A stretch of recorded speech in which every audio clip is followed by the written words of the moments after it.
नमः शिवाय। ओम नमः शिवाय। नमस्कार, ज्योतिष केंद्र अलवर में आपका स्वागत है। मैं एस्ट्रोलॉजर संजीव आज आपको वृश्चिक स्कॉर्पियो राशि के जातक जातिकाओं का आने वाला वर्ष 2025 कैसा रहेगा, उस संबंध में आपसे इस वीडियो में चर्चा करेंगे। देखिए, ये जो वृश्चिक राशि है एक जल तत्व की राशि है। ये बचक्र की 8वीं राशि है।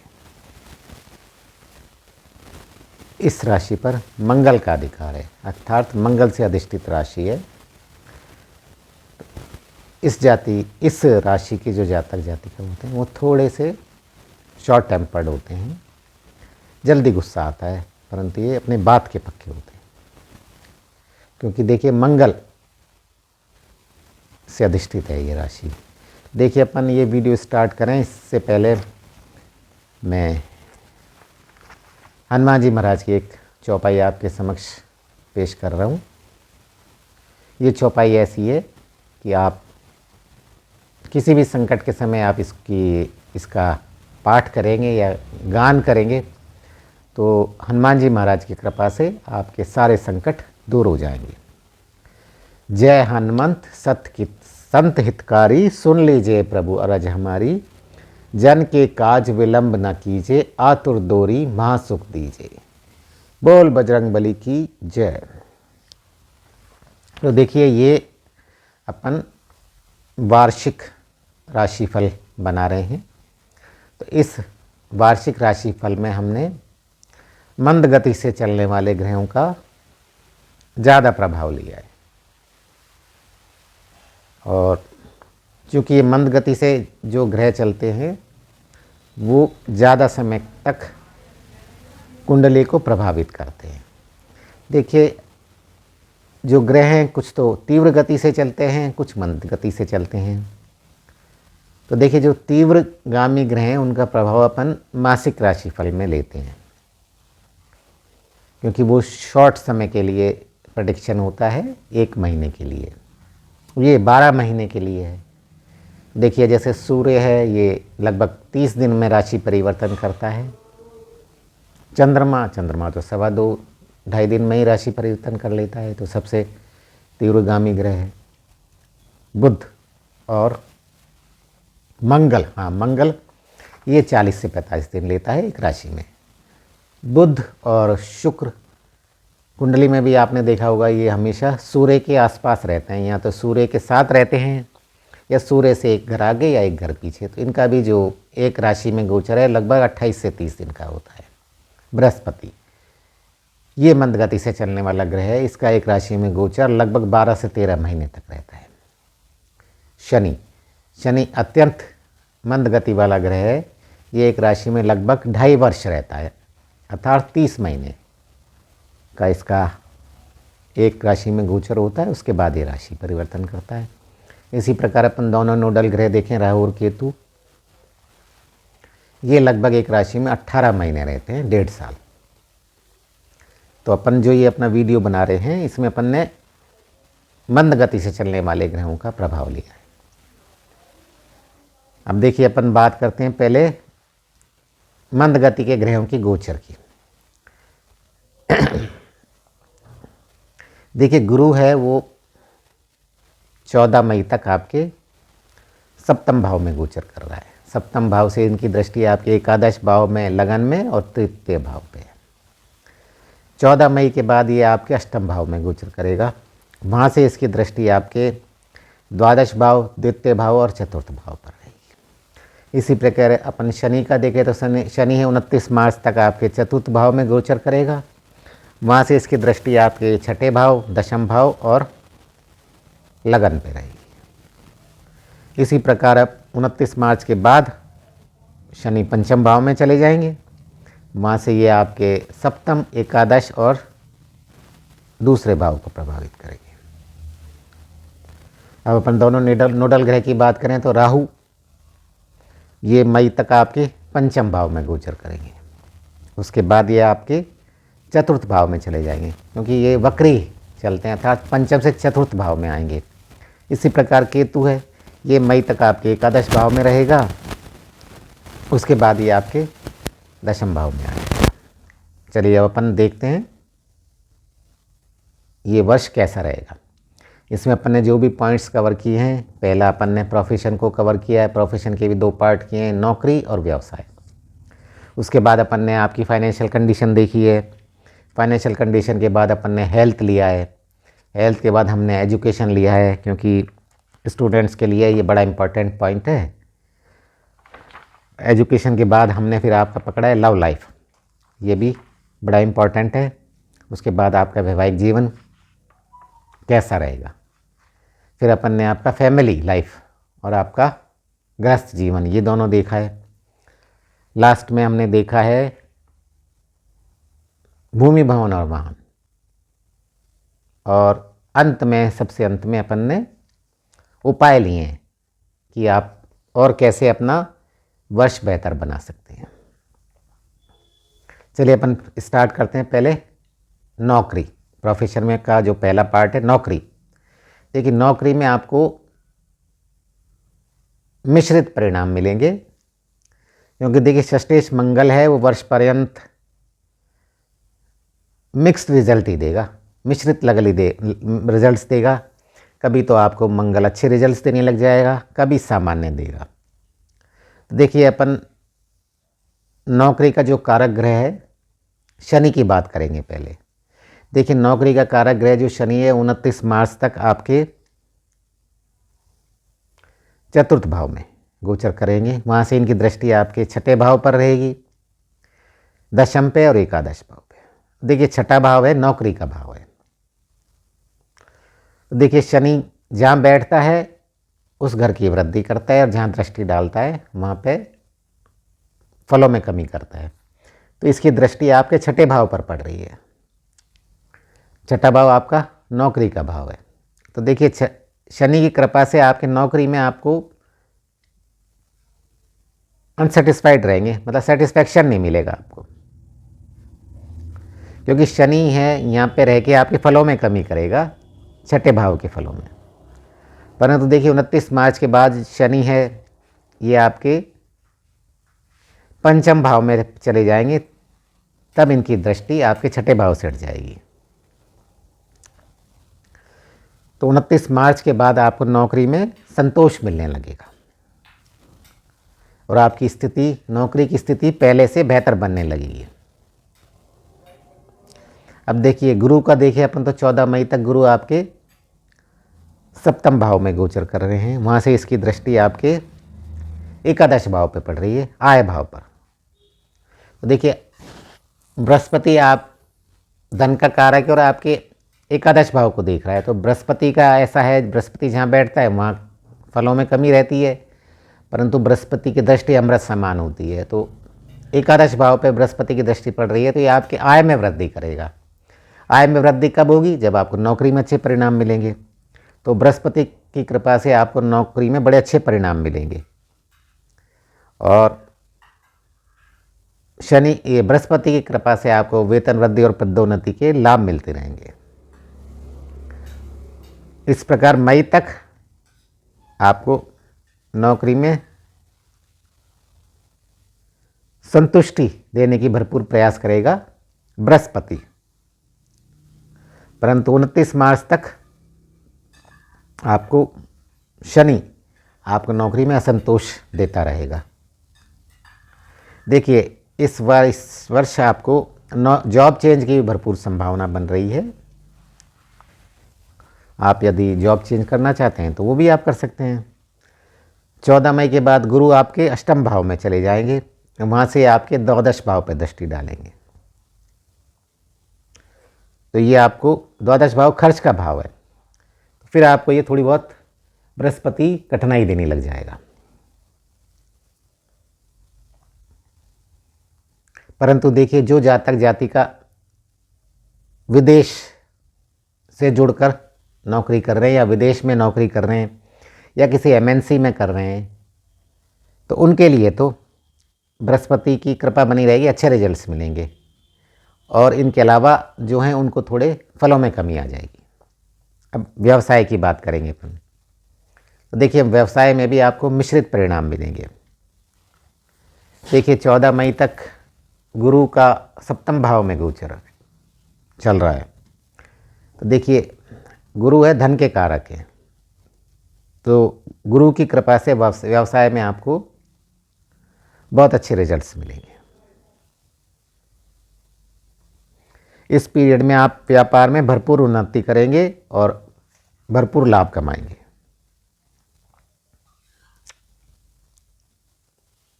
देखिए आप व्यापार में करने की टेक्निक्स में चेंज करेंगे, उसके लिए काफ़ी महत्वपूर्ण समय रहेगा। परंतु 14 मई के बाद गुरु आपके अष्टम भाव में चले जाएंगे और राहु आपके चतुर्थ भाव में आ जाएंगे।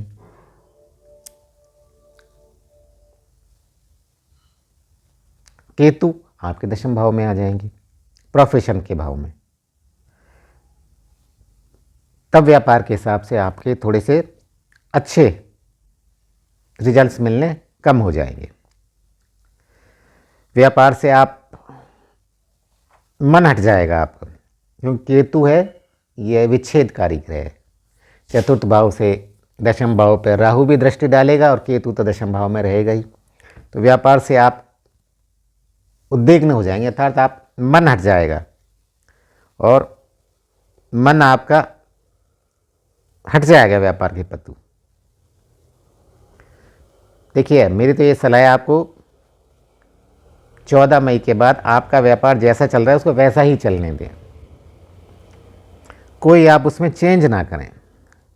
यदि बहुत ही ज़रूरी है चेंज करना तो आप वरिष्ठ जन जो व्यापार में सीनियर्स हैं, जो ऑलरेडी आपसे पहले व्यापार कर रहे हैं, या तो उनसे सलाह मशवरा लें, या फिर कोई व्यापार के जो स्पेशलिस्ट हैं जिसका आप व्यापार कर रहे हैं उसके जो स्पेशलिस्ट हैं उनसे सलाह लेकर आप व्यापार को आगे बढ़ाएं। यदि आप सीनियर्स की सलाह लेंगे तो व्यापार में आपको नुकसान नहीं होगा और चांसेस बनेंगे कि आपके व्यापार अच्छा चलता रहे। और आप अपनी मन मर्जी करेंगे तो फिर आपको प्रॉब्लम क्रिएट हो सकती है। अब अपन फाइनेंशियल कंडीशन की बात करें। देखिए फाइनेंशियल कंडीशन भी आपके व्यापार और नौकरी पे डिपेंड करती है, तो उसमें मिक्स्ड परिणाम मिलेंगे, तो फाइनेंशियल कंडीशन भी आपकी मिक्स्ड ही रहेगी।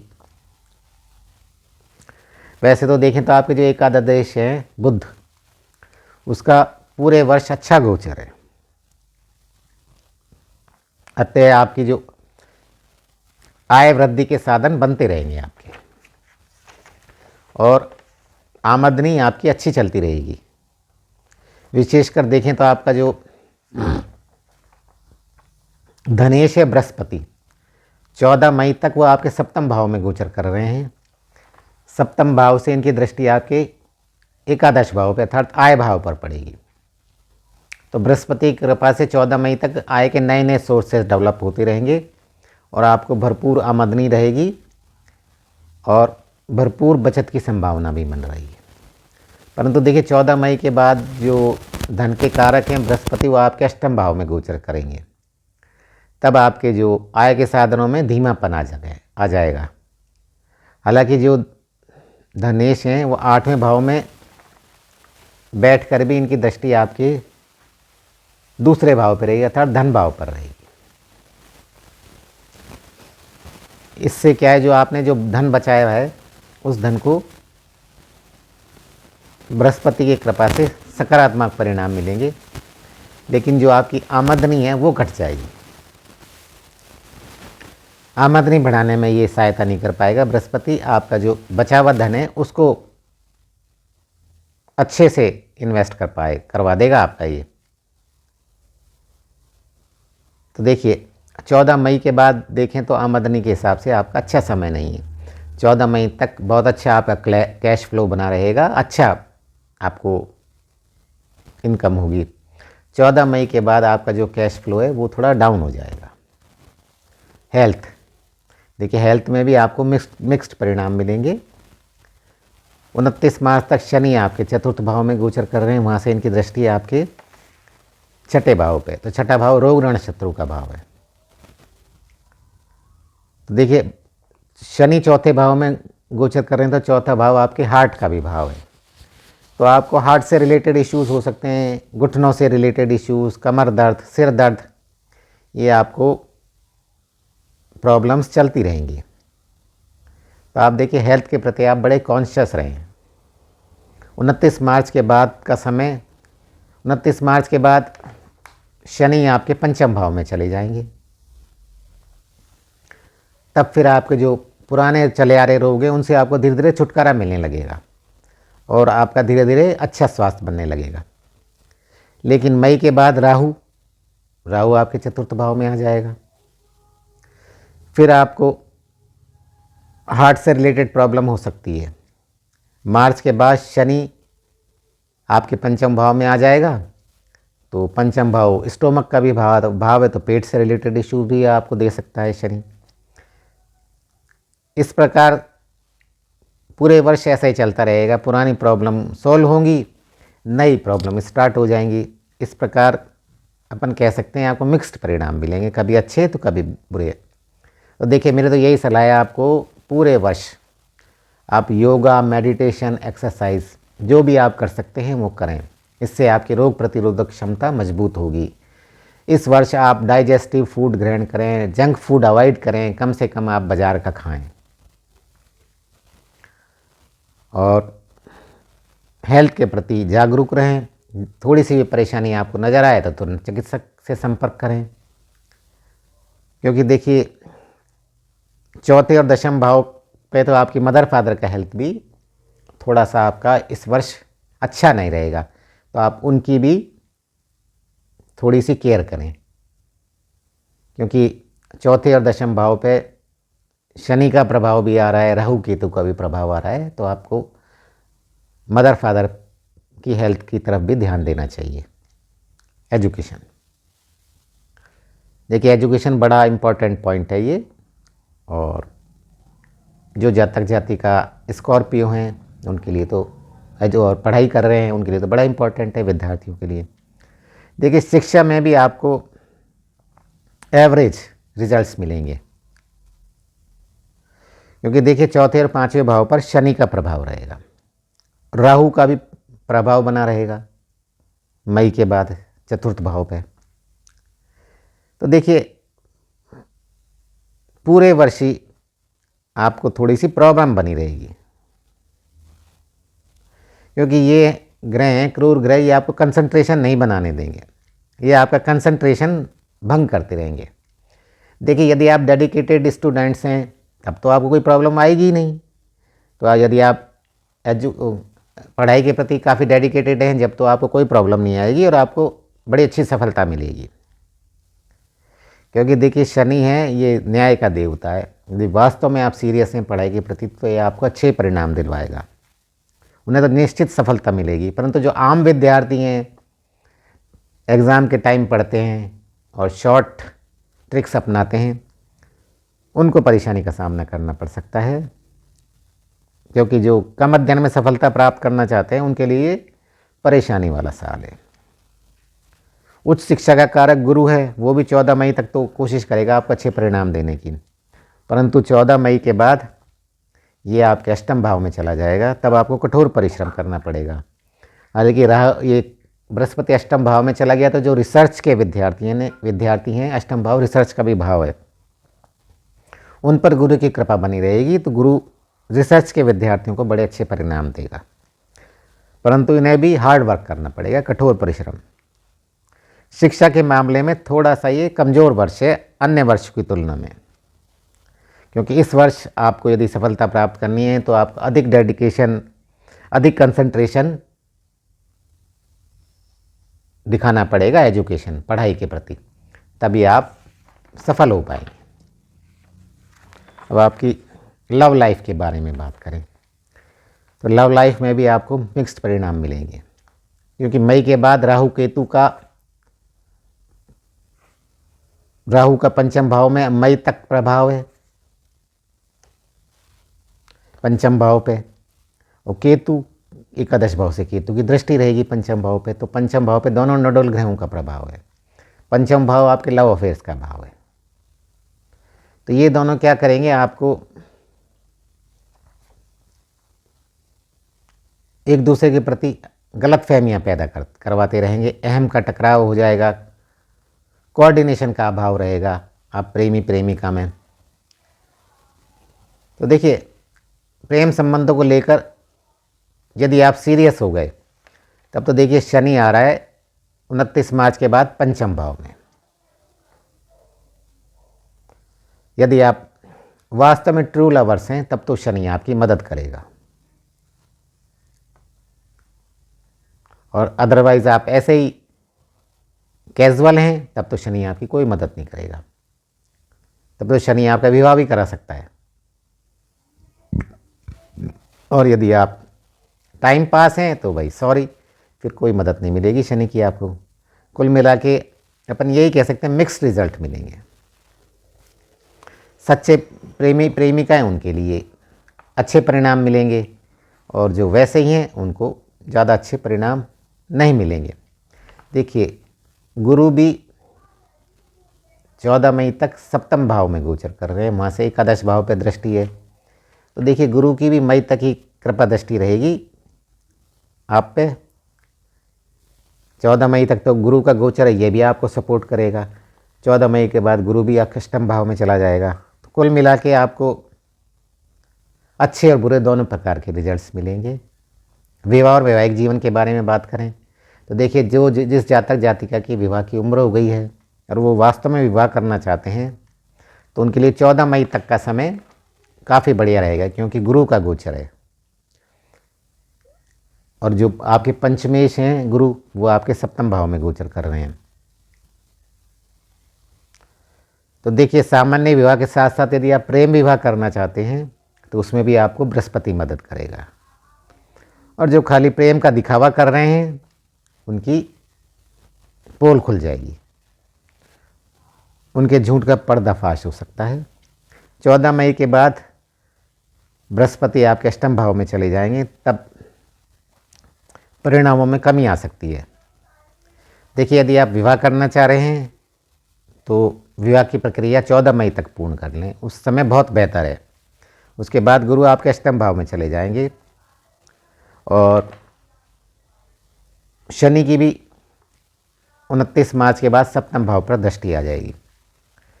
तो शनि की दृष्टि असंतुलन बना देगी, तो आपको वैवाहिक जीवन में भी प्रॉब्लम आ सकती है। अब पारिवारिक और गृहस्थ जीवन के बारे में बात करें तो इसमें भी 14 मई तक का समय काफ़ी अच्छा रहेगा, क्योंकि देखिए, धनेश गुरु हैं, ये आपके दूसरे भाव से अपन परिवार का भी भाव है। तो धनेश के साथ साथ ये परिवार के भी कारक हैं ये बृहस्पति। तो 14 मई तक तो इनकी बड़ी मजबूत स्थिति है। तो ये 14 मई तक तो परिवार के सदस्यों में अच्छा कोऑर्डिनेशन बना रहेगा। मई के बाद जो आपके धनेश हैं बृहस्पति, वो आपके अष्टम भाव में चले जाएंगे, तभी आपका जो परिवार भाव है कमज़ोर हो बनेगा। हालांकि गुरु की दृष्टि अष्टम भाव से दूसरे भाव पे, परिवार भाव पे रहेगी, दूसरे और चौथे भाव पे रहेगी। चौथा भाव परिवार सुख का रहेगा। गुरु की कृपा रहेगी तो आपके परिवार पे कोई आँच नहीं आएगी। परंतु देखिए, गुरु अष्टम भाव में चला गया, गुरु है सौम्य ग्रह, तो अष्टम भाव में इसके रिजल्ट्स में कमी आ जाएगी। और 29 मार्च के बाद शनि भी पंचम भाव से दूसरे भाव पर दृष्टि डाल रहा है, तो ये भी परिवार में असंतुलन और असंतोष पैदा करेगा। देखिए, गृहस्थ जीवन में आपको अच्छे परिणाम मिल सकते हैं, विशेषकर 29 मार्च के बाद, जब शनि का चौथे भाव पर से प्रभाव खत्म हो जाएगा। तब जो शनि की कृपा से पुरानी जो पारिवारिक समस्याएं चल रही हैं वो भी धीरे धीरे हल होने लगेंगी। हालांकि मई के बाद राहु आ जाएगा आपके चतुर्थ भाव में, ये परेशानी पैदा करता रहेगा। परंतु मई के बाद बृहस्पति की भी दृष्टि आपके चतुर्थ भाव पर रहेगी, ये आपकी मदद करती रहेगी। मतलब कहने का मतलब है, समस्या आती रहेंगी पर बृहस्पति की कृपा से वो सॉल्व होती रहेंगी। परंतु 14 मई तक का समय बहुत ही बेहतर रहेगा। अब अपन भूमि भवन वाहन की बात करें, देखिए, भूमि भवन वाहन ये मिडिल क्लास का सपना है। तो इस वर्ष जो स्कॉर्पियो हैं 2025 उनके लिए बड़े बेहतर परिणाम मिलेंगे, विशेषकर 29 मार्च के बाद जब शनि का चतुर्थ भाव से प्रभाव खत्म हो जाएगा।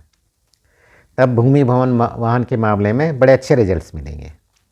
हालांकि ये देखिए मई के बाद राहु चतुर्थ भाव में गोचर करेंगे, ये जरूर छोटे मोटे व्यवधान देता रहेगा, परंतु मई के बाद बृहस्पति हैं वो अष्टम भाव में चले जाएंगे तो उनकी दृष्टि आपके चतुर्थ भाव में रहेगी, तो ये राहु केतु के प्रभाव में कमी लाता रहेगा। तो आपको इसके मामले में आपको अच्छे परिणाम मिलेंगे और वर्षों की अपेक्षा बेहतर परिणाम मिलेंगे। इसी प्रकार अपने वाहन के मामले में देखें तो वाहन के मामले में भी अप्रैल मई तक का समय काफ़ी बेहतर रहेगा। उसके बाद आप यदि कोई वाहन नया परचेज करते हैं, जब तो कोई दिक्कत ही नहीं है, आप शोरूम से परचेज करें। यदि पुराना वाहन परचेज करते हैं तो आप पूरी जांच पड़ताल करें, उसके बाद ही आप वाहन क्रय करें। और इस वर्ष आपकी ये गाड़ी की मनोकामना जरूर पूर्ण होगी। अब आपसे कुछ उपाय शेयर कर रहे हैं। देखिए राहु केतु इनका थोड़ा सा जो नोडल ग्रह हैं इनका प्रतिकूल गोचर है, तो राहु के लिए आप ओम राम राहुवे नमः का जाप करें। केतु के लिए ओम केम केतुवे नमः का जाप करते रहें। राहु के लिए आप माँ दुर्गा की आराधना करें, केतु के लिए आप गणेश भगवान की आराधना करें। राहु के लिए स्ट्रीट डॉग की सेवा करें, केतु के लिए आप गरीब जो असहाय बुज़ुर्ग हैं उनको आप कंबल बांटें, उनकी सेवा करें। आप मंगल है, मंगल से अधिष्ठित है तो आप मूंगा धारण कर सकते हैं, पर देखिए मूंगा आप ज्योतिष सलाह पर ही धारण करें। शनि की आप उपाय करें, शनि की आराधना करें, शनि चालीसा पढ़ें, आप श्री हनुमान चालीसा पढ़ें तो शनि भी आपको अच्छा प्रभाव देने लग जाएगा। बृहस्पति के लिए आप ओम नमो भगवते वासुदेवाय का जाप करें। आप इनमें से जो भी छोटे मोटे उपाय करेंगे तो भगवान भोलेनाथ की कृपा से आपके सारे परेशानी दूर हो जाएंगी। जय भोलेनाथ। यदि आपको हमारा ये वीडियो पसंद आ रहा है तो आप हमारे इस चैनल को सब्सक्राइब करें, 15-20 अपने फ्रेंड्स भी जुड़वाएं और हमारे वीडियोस को हमेशा की तरह लाइक एंड शेयर करते रहें। जय भोलेनाथ। ईश्वर आपका कल्याण करेगा।